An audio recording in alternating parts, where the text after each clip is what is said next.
In today's video, I'm going to teach you how to automate your business with Zapier, complete tutorial for beginners. 5 minutes. Zapier connects your favorite apps, so repetitive tasks run automatically.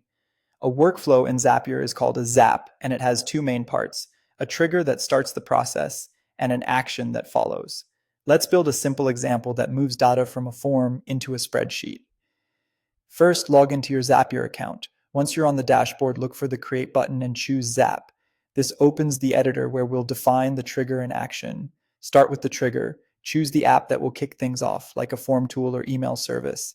Then pick the trigger event, such as when a new response is submitted. Next, connect the relevant account so Zapier has permission to read that data.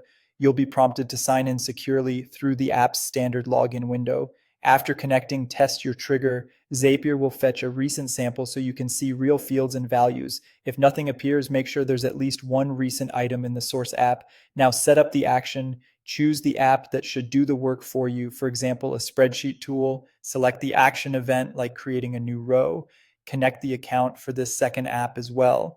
In the action setup, you'll map fields from the trigger to the destination. That means telling Zapier which form answer goes into which spreadsheet column. Check that your column headers are clear and that required fields are filled. This mapping step is the heart of your automation, so take a moment to confirm everything looks correct. With mapping complete, run a test action. Zapier will send the sample data into your destination app, letting you verify the exact result. Open the destination to confirm the entry appears as expected. If the data looks right, publish your Zap to turn it on. From now on, every new trigger event will run this workflow automatically. After turning it on, keep an eye on your Zap runs in the task history to spot any errors early. If you later rename columns or move a sheet, revisit the Zap and update the field mapping so everything stays in sync. Consistent descriptive column names and clean sample data make troubleshooting much easier. You've just created a reliable automation.